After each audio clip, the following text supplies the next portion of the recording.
What's poppin', people? It's Dante, currently going for my morning walk here along the intersection between order and chaos. And it's only after you lost everything that you're free to do anything. And yeah, I like to teeter and totter along this little curb here in the morning at the edge of chaos and march onward into the unknown each and every day, onto the dark and spooky trail. You know, it's kind of funny. It's like the Schuylkill River Trail. It's kind of like just throwing yourself into the abyss in the morning when it's pitch black. There are some street lights and stuff, but yeah, you're kind of just stuck on that trail, right? Like you hop on the trail and there's only two ways you can go, right? You can go forward or you can go backwards, right? You can't jump in the river. I mean, you could jump in the river. You could try to hop the fence, but then there's a trail or a train track, right? It's like you only have two options. Are you going forwards or backwards? And I think that when I consider freedom generally, right, you think of freedom as the choice, right? I have the free will to choose if I want to go left or if I want to go right. But I think that freedom is the elimination of these choices and simply moving onwards or upwards, right? I think that is a better option where there is only one option. And yeah, maybe freedom is letting go of all of these decisions and all of these choices that we seemingly have subscribed to as that traditional sort of like free will sort of idea of freedom. Anyways, random strength thoughts.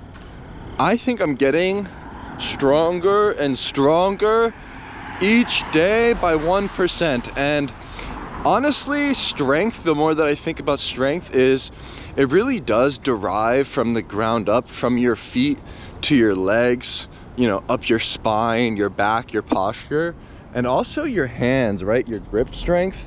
So one thing that I've realized, check out the holes. These are the Vibram ELX knit version shoes. They're so good. I just walk, like I generally walk 30,000 steps per day, at least a half a marathon per day I walk. And so because of that, yeah, I get holes in my shoes pretty frequently, honestly. But it doesn't really bother me. I just walk with them.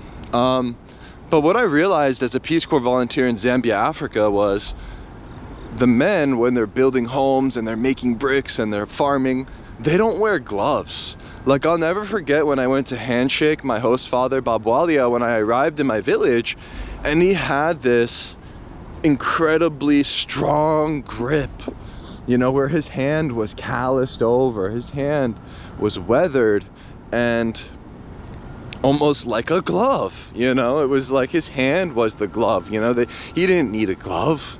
And then when the children play and they play football or soccer out in the dirt field, they don't wear shoes.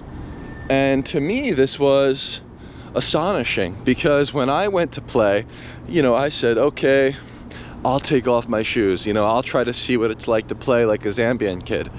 I had to soak my feet for a week.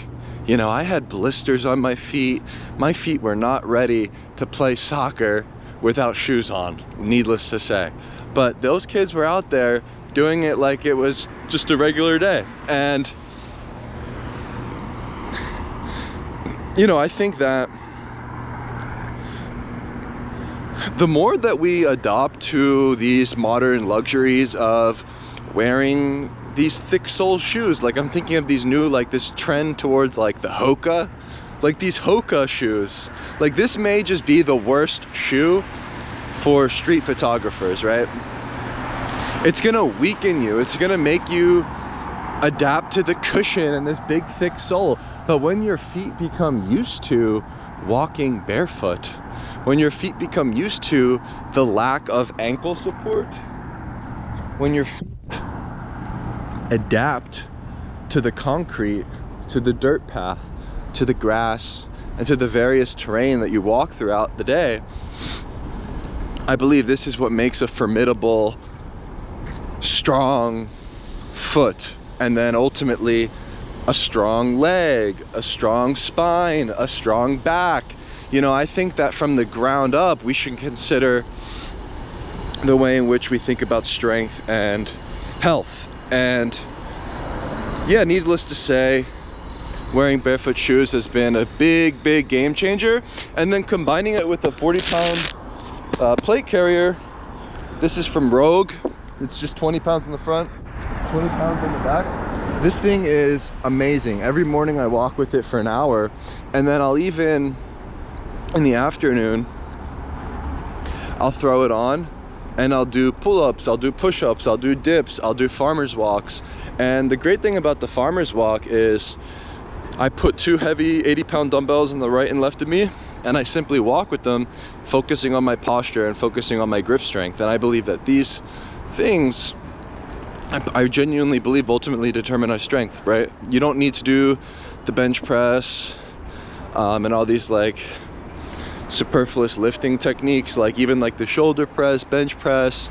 I don't really do any of the traditional weightlifting techniques. I just do calisthenics mostly, and some simple things with the dumbbells like farmer's walk. And then this weighted vest is helping me increase the resistance. Oh, check it out. They're doing this new condo building, I think. They're condos. And I've been watching it pop up there. They're doing a really good job with the construction, actually. It's been a pretty fast construction zone here. They're doing it pretty swiftly. And yeah, it seems that we're consistently making these like luxury condos. I even noticed that the offices in Philadelphia are being renovated right now and transforming into condos or apartments. And I think that makes sense, right? I think the future of work is going to be done remotely. When it comes to office work, there's really no need for it anymore. So maybe turning the offices into homes is a better idea, to be honest with you.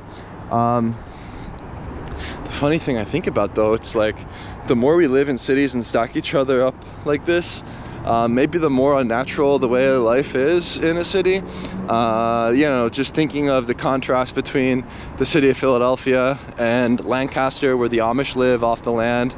They have their own cow farms. You know, they build their own homes and churches and barns with wood. They have a very different way of life. They still use the horse and buggy. Think about that. The Amish use a horse and buggy.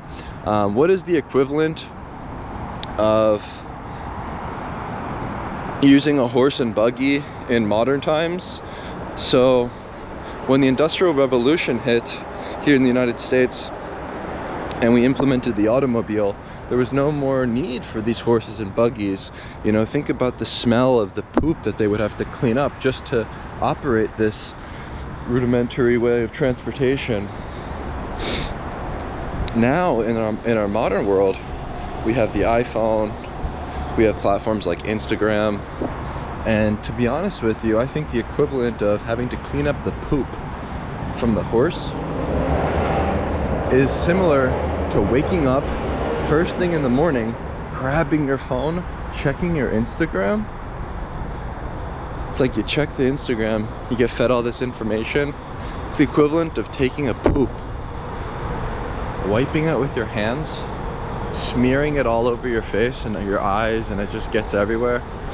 And yeah, just like not wiping it off, and it's just stuck there. And it's like, do you want poopy in your face? Do you want poop in your eyes? No, I don't think so. So let's delete our Instagrams and go off the grid. Just do it, man. Just delete it, bro.